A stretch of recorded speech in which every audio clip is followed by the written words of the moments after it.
So the next due, test and refine your work. As I said earlier, I had that issue with the post-millennial question that I had going on.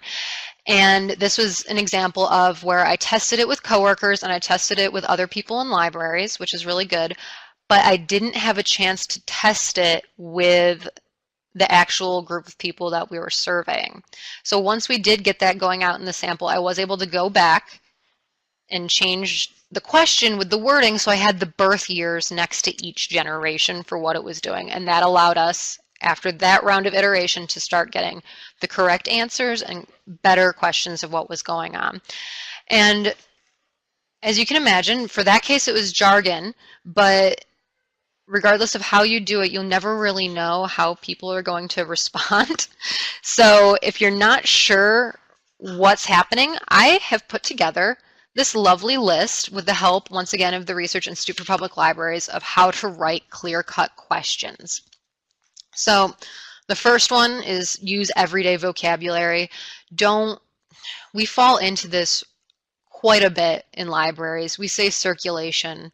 We use jargon and acronyms. So we have all these other fun things. I suggest if you really want to try and use everyday vocabulary, because once again, we also forget, we're pretty educated people. We forget what everyday vocabulary is. I highly recommend using the Hemingway app. It's a free website. You can just Google, I think it's hemingwayapp.com, but I'd Google it just to be sure. It gives you the grade level of what what you're writing, what it is. When we're redoing the Michigan E-Library website right now, and we're using that for almost every single page, it's been extremely helpful, especially with the kids pages. So if you're, doing a survey with kids or doing a survey with younger grades or maybe a literacy class for adults, you want to make sure that what you're asking them isn't out of their range. And then again, jargon and acronyms. Don't say like OPACs. Just say public computers, things like that. Avoid wording that is ambiguous or unclear. That especially happens when you combine it with the next one where you have more than one idea in each question. For example, how often do you attend story time and puppet shows at the library? Well, what if they only attend story times and they have never attended a puppet show, but they attend every single story time that's possible? It's going to change and skew the answers. So just make sure you're absolutely clear with what you're saying and that you limit it to one idea per question. So split that one that I just gave into two. How often do you attend story times and how often do you attend puppet shows? Now this next one, it's a little controversial, Joe. It's a little controversial. It's ask mostly closed-ended questions. So for surveys, if you really want to get the best bang for your buck in terms of speed of evaluating and completion, you're going to want to ask mostly the closed-ended. And this is, if you're doing something like an SMS poll, you definitely want to ask closed-ended questions. It's pretty much the only thing you can do.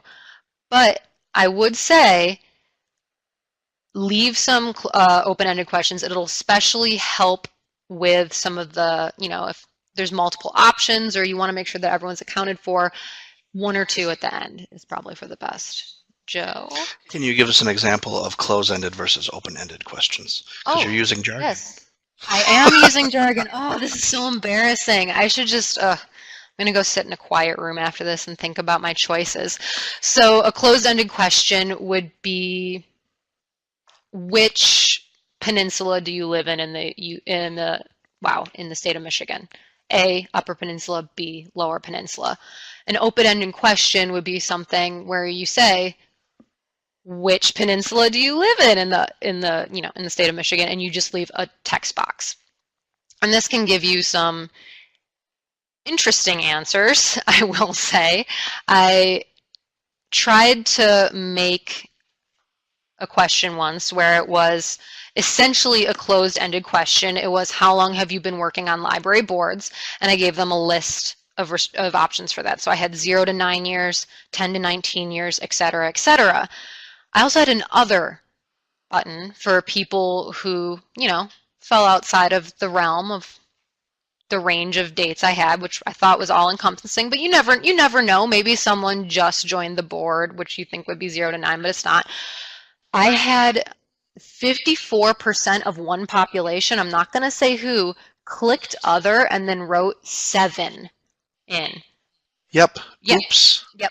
So that would be an example of, and I'm going to go over this kind of briefly later on, but make sure if you do offer the other, it's to account for everyone and that it's something where you hopefully won't have to go back and recode everything to make it fit. So I had to go back and I had to, switch it. So instead of saying 7, it said 0 to 9. So I could actually get viable results for my question. This is a fun one though. Avoid bias in the wording of your questions and answer choices. Political surveys, regardless of parties, love doing this. They're like, how great a job is the president doing today? And it's like, wonderful, excellent, fantastic, no other choices that you have going on there, which once again also leads you to, my computer screen just fell asleep. This is great. Okay, make sure there is an answer choice for everyone. I will guarantee every single person listening to this has run across a survey in their life where they have responded with, I don't fit into any of these categories, this isn't right. And it makes you kind of feel uncomfortable. You either try to figure out, oh, maybe I fit here, maybe I don't fit here, or you just skip it completely. So if just to make everyone feel welcome, that would be a good place to have the other. And then this one you'd think, it's kind of related once again to the political survey one, is make sure rating scales have an equal number of positive and negative choices. If you have 2 positives, make sure you have 2 negatives. The jury is out on whether you need to have a neutral one in the middle. Some people really love having that neutral there for people who really don't care. Other people think that you should force people into a positive or negative. It isn't. Oh, I'm sorry. I'm one of the neutral people. I think that needs to be there just to show if I'm measuring a data element and people are completely apathetic about it, I want to know that too. But if you're doing something where you absolutely, for example, know you either want to make a change or you don't want to make a change and there is no neutral ground, you have to kind of force people into that. For everything that we do at the Library of Michigan, I am actually doing the neutral because it ties in easily with the IMLS questions. And IMLS uses the neutral. So once again, you should also take a look at the other things that you're forced to answer for funding or everything else and make sure that you're kind of going along with that, because then you can compare all your data on a continuum and make sure it all works together. So it's all fun. And another example of bias in a question, it doesn't necessarily have to be completely blatant like the political ones. It could be simple, like, are you one of the uncultured population who prefers milk chocolate to dark? What about you, Joe? Are you an uncultured person who likes milk chocolate and not dark? Yeah, I was going to say, gee, no bias there at all. Yeah, no bias at all. For me, it's chocolate. It doesn't matter what kind it is. Okay, yeah. Just for the record. Good to know.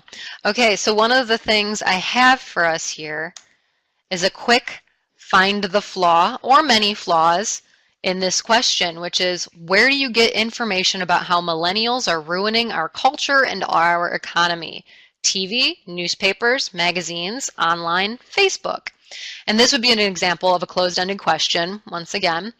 You don't have to enter the answers anywhere. You can just think about it on your own, kind of think about like, yeah, so, wherever you think we're ruining, sorry, I just said we, this is just upping the social desirability bias, so now you know that I'm a millennial, so maybe that's going to change your answers a little bit. But where do you learn about the various things millennials kill every day, whether it's economically or culturally, things like that. So here are some of the answers, and this is not even a completely a complete example of the wonderful biosphere that this is living in. So where do you get information about how millennials are ruining? So hopefully you see millennials are ruining as a biased phrase. Hopefully I say that as I cry to myself as a millennial. Yeah, that one was pretty clear. Yeah. It's also a little bit of unclear wording. What is ruining ultimately? We don't know. Maybe to some people it isn't ruining. Maybe it's some people are doing it great. Then you have the double-barreled question here. It's culture and economy.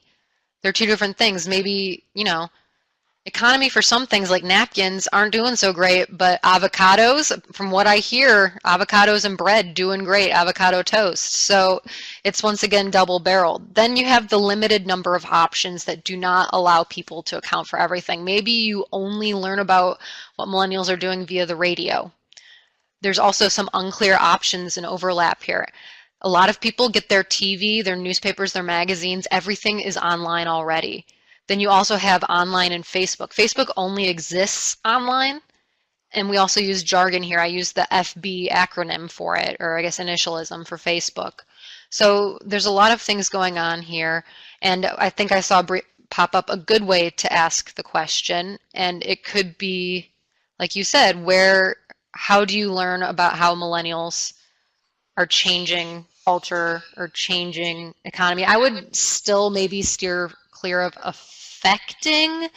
It Hmm. may have a little bit more of the cause and effect or slightly negative bias, but not nearly as much as are ruining the culture. Right, right. But yeah, that's still showing bias. And if you liked this activity, there is in the files in the bottom right, there's the Find the Flaw worksheet. It's another list. They don't have answers, so you just got to feel it out yourself. If you do want specific answers, you can always email us and we can go over them with you. But as you've pointed out, it's kind of an endless opportunity where every single person reads a question differently, which is, once again, death of the author. You send the survey out there and it's at the will of whoever's reading it ultimately to be able to figure out what they think it means. But there's a PDF and it has many wonderful questions like this where you can kind of break it down.